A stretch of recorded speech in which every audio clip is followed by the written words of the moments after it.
Welcome students. Today is the topic of plasma expanders. Plasma expander is a topic of pharmacology और ये topic इस पे important भी है. अगर मैं बात करूँ प्लाज्मा एक्सपेंडर की, ये एक तरह से आपकी ड्रग एक्टिंग ऑन ब्लड पे ड्रग एक्ट होती हैं, उसमें का एक पार्ट है प्लाज्मा एक्सपेंडर्स. ठीक है, तो प्लाज्मा एक्सपेंडर्स क्या है? प्लाज्मा का जो बढ़ाने वाले है, नाम भी बता रहा है प्लाज्मा एक्सपेंडर्स, यानी कि जो वो कंपोनेंट्स जो कि प्लाज्मा के वॉल्यूम को बढ़ाते हैं, that's called plasma expanders. The component या chemical substance that increase the level of the plasma in the blood is called plasma expanders. जैसे प्लाज्मा एक्सपेंडर्स को मतलब प्लाज्मा को बढ़ाने वाले.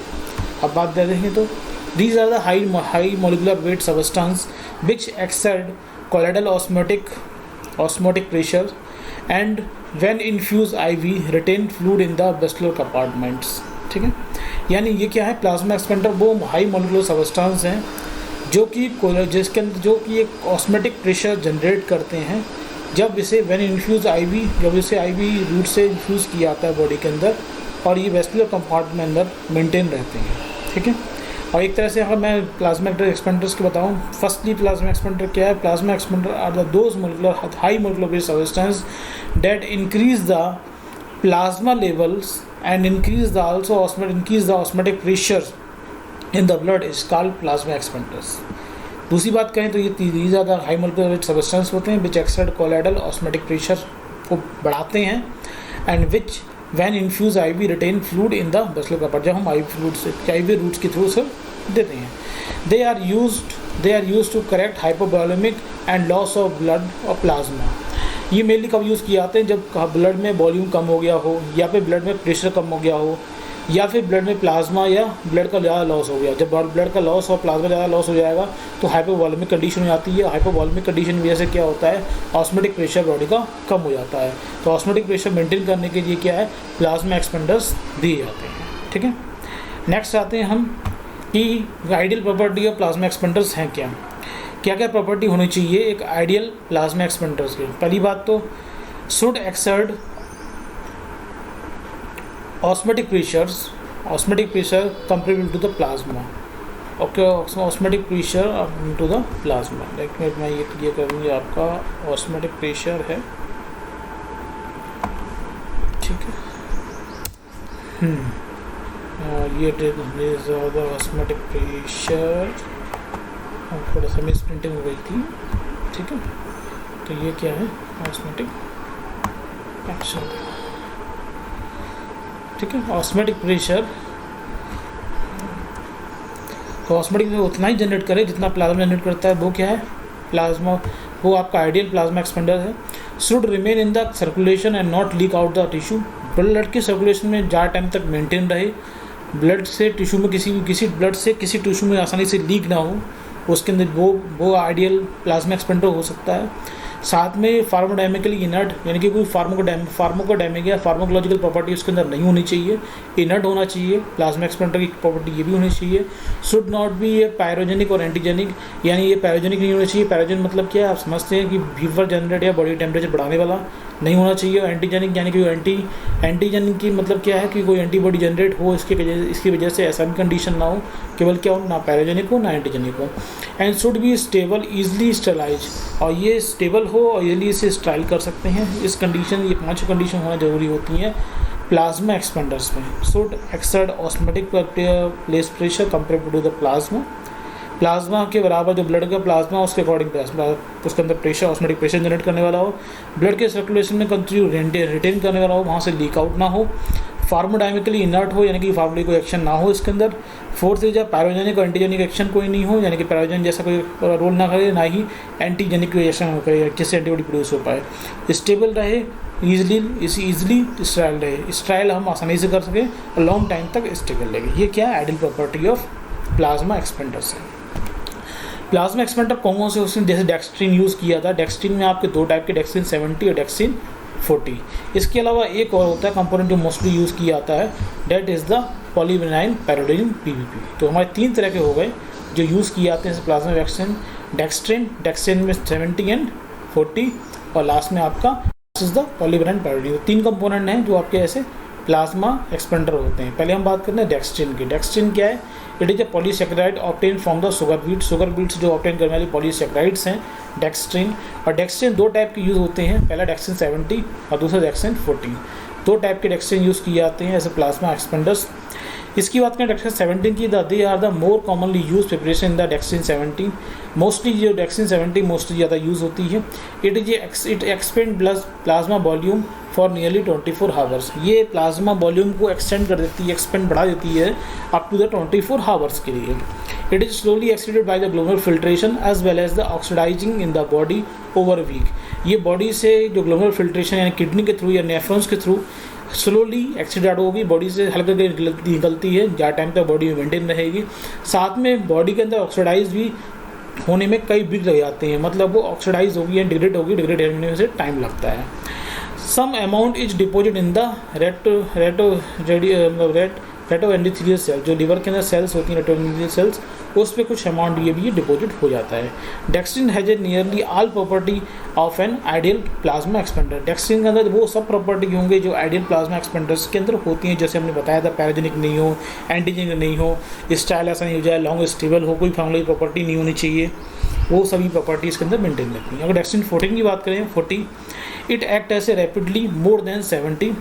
ये एक्ट मोर रैपिडली देन 70 से बहुत जल्दी ये एक्ट हो जाता है, मतलब बॉडी के अंदर प्लाज्मा बहुत जल्दी डिस्ट्रीब्यूट हो जाता है।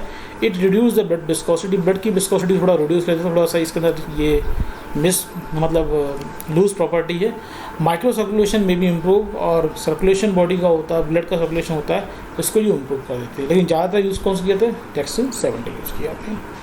अब बात करते हैं पॉलीवैलेंट पैरोडीन। ये भी यूज़ किया जाता है ऐसे plasma एक्सपेंडर्स। It is synthetic polymers होते हैं, एवरेज मोलिकुलर वेट 14,000 से ज़्यादा होता है। यूज़ 3.5% का सोल्यूशन यूज़ किया जाता है, ठीक है। It interfere the blood grouping, interfering with blood grouping, cross matching. It is a histamine releaser. ये कुछ ब्लड ग्रुपिंग के साथ इंटरफियर करता है हल्का फुल्का, और क्रॉस मैचिंग के साथ भी इंटरफियर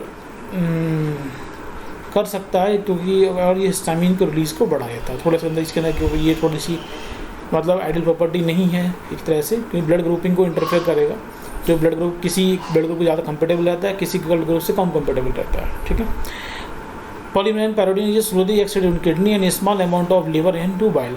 स्लोली एक्सीडेट होता है किडनी से, मोस्ट अमाउंट में, और कुछ लिवर से भी आउट हो जाता है। Store in the reticuloendothelial cell में ये मोस्टली स्टोर हो जाता है, ठीक है।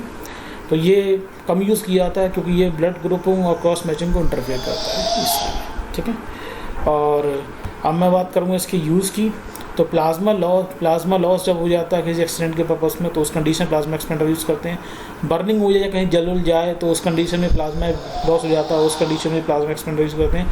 हाइपोवोलेमिक ऑनडोटॉक्सिन शॉक हो जाता है, हाइपोवोलेमिक वॉल्यूम ब्लड का कम हो जाए, ऑनडोटॉक्सिन की वजह से क्या हो गया, ब्लड को वहाँ से फ़िल्टर किया गया, उस कंडीशन प्लाज्मा कम हो गया, तो उस कंडीशन में severe trauma, extensive tissue damage, यानी ट्रामा बहुत सीवियर कोई इंजरी हुई है और टिश्यू बहुत ज़्यादा डैमेज हो गए हैं, उस कंडीशन में प्लाज्मा एक्सपेंडर यूज़ किया जाता है। होल ब्लड लॉस, बहुत ज़्यादा ब्लड लॉस हो गया उस कंडीशन में, लेकिन ये नहीं देते हैं किस कंडीशन में, सीवियर एनीमिया हो उस कंडीशन में नहीं दिया जाएगा, कार्डियक फेलियर हो उस कंडीशन नहीं जाता, पल्मोनरी एडीमा कंडीशन में नहीं दिया जाता है, ठीक है। अब मैं इसके अलावा कुछ बात करूँगा आपसे रिमेनिंग। अगर मैं एक और बताऊँ आपको, तो ह्यूमन प्लाज्मा में बेसिकली ह्यूमन एल्बुमिन जो प्रोटीन होती है, वो should be seen to the best, वो हमको एक तरह बेस्ट है प्लाज्मा एक्सपेंडर जैसे यूज़ कर सकते हैं।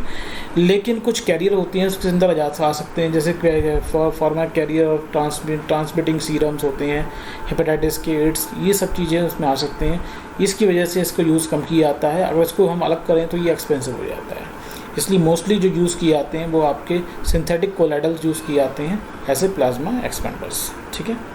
और मैं एक और बताऊँ आपको, तो जैसे मोस्टली जो यूज़ किए जाते हैं वो ह्यूमन एल्बुमिन बताया मैं, डेक्स्ट्रिन, पॉलीगिन और हिटस्टार्च, और अभी पॉलीवैलेंट ब्लड आया था आप लोगों के लिए, ठीक है। और ह्यूमन एल्बुमिन को मैंने बता ही दिया, डेक्स्ट्रिन आपको बता ही दिया।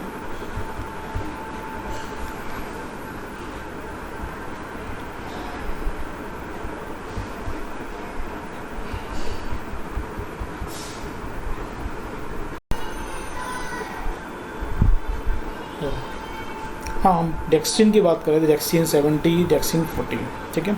70 को कहते हैं कि इसमें मॉलिक्यूलर वेट कितना होता है 70,000 होता है, और डेक्स्ट्रिन 40 को कहते हैं इसका कोई मॉलिक्यूलर वेट कितना होता है 40,000 होता है, ठीक है। और मैंने बताया the most commonly use preparation dextran 70 ज़्यादा यूज़ होता है। It is expand the plasma volume 24 hour, बता ही चुका हूँ। It is slowly excreted by glomerular filtration rate as well oxidize in the body all over week कई week लगती है इसे ऑक्सीडाइज होने में। लेकिन डेक्स्ट्रिन के अंदर सभी प्रॉपर्टी हैं आइडियल प्रॉपर्टी की, लेकिन क्या छोड़कर वहाँ हमने भी बताया था, यहाँ पर बता दूँ मैं आपको। ये भी क्या होता है, इट में interfere the blood grouping and cross matching, blood grouping और क्रॉस मैचिंग में ये इंटरफेयर कर सकता है, ठीक है। दूसरा क्या है, through the dextran use clinically is not antigenic, ये तो एंटीजेनिक नहीं है, लेकिन इसके अंदर सबसे बड़ी दिक्कत क्या आती है, यहाँ पर एक आया यहाँ पर antigenic, its structure similar to the other antigenic polysaccharides, other antigenic polysaccharide and some polysaccharide react antibody if presents may be a cross state and dextran trigger the anaphylactic reactions, ठीक है। मतलब क्या है कि जो डेक्स्ट्रिन के अंदर जो पॉलीसेक्राइड है वो एंटीजेनिक तो नहीं है लेकिन कभी कभी ऐसा होता है कुछ जो पॉलीसेक्राइड है वो एंटीजेनिक जैसा काम कर देते हैं, जिसकी वजह से क्या होता है एनाफिलेटिक रिएक्शन आ जाती हैं, जैसे अट्टी के लिए इचिंग होना शुरू हो जाती है, ब्रांचियोस्पाज्म हो जाता है, फॉल इन बीपी होते हैं, ये कभी कभी चीज़ें होने जाती हैं, लेकिन ये कभी कभी होते हैं, रेयर कंडीशन हो सकता है। It can interfere the coagulation of blood and platelet functions, dextrin की एक प्रॉपर्टी ये भी होती है, ये इंटरफेयर करता है ब्लड कोगुलेशन की प्रॉपर्टी के लिए और प्लेटलेट फंक्शन को भी अफेक्ट करता है, जिससे ब्लीडिंग इसकी बढ़ जाती है।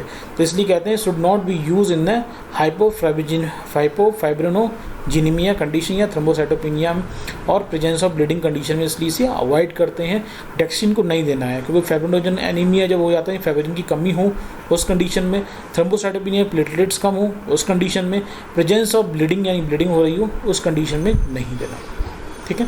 ये चीज़ें वहाँ डिस्कस नहीं, 3 चीज़ें हैं जो इसके अंदर ये मतलब आइडियल प्रॉपर्टी नहीं है। पहला ब्लड ग्रुपिंग और क्रॉस मैचिंग को इंटरफेयर करेगा, दूसरी कुछ हो सकती है मे भी कुछ एंटीजेनिक पॉलीसेक्राइड होती है जो एंटीजेनिक जैसा काम करती है, जिससे करिए हाइपरसेंसिटिव रिएक्शन जनरेट हो जाती हैं, और last one is the coagulation और प्लेटलेट फंक्शन को इंटरफेयर करते हैं, ठीक है। और अगर बात करें dextran 40, it act more rapidly than dextran 70, बता ही चुका हूँ, रिड्यूस द विस्कोसिटी, ये सब चीज़ें हो चुकी हैं। बस इसके अंदर ये वो जल्दी एक्ट हो जाता है, जैसे 70 एक्ट होता है उससे जल्दी एक्ट हो जाता है।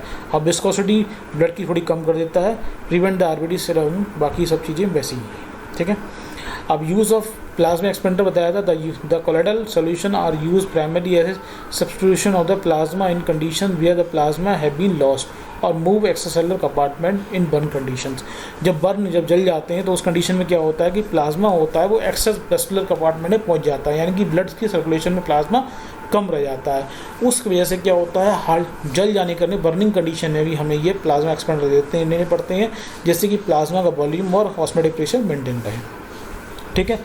सीवियर हाइपोवोलेमिया बताई जगह एंडोडक्शन शॉक में भी और सीवियर ट्रामा एक्सटेंसिव इंजरी में दिए जाते हैं। दे आल्सो भी use in the temporary measure of class in hold blood loss अगर हो जाए किसी कंडीशन में, उस कंडीशन में भी ये प्रयास किया था। लेकिन इसका कंट्रा इंडिकेशन मेन इंपॉर्टेंट है, ये हम उस कंडीशन देंगे जब सीवियर एनीमिया, उस कंडीशन नहीं देंगे प्लाज्मा एक्सपेंडर को, कार्डियक फेलियर उस कंडीशन देते हैं, पल्मोनरी एडिमा तभी नहीं देंगे, लिवर डिसीज़ और रीनल इनसफिशिएंसी में नहीं देते हैं, ठीक है। ये हो गया आपका प्लाज्मा एक्सपेंडर्स, ठीक।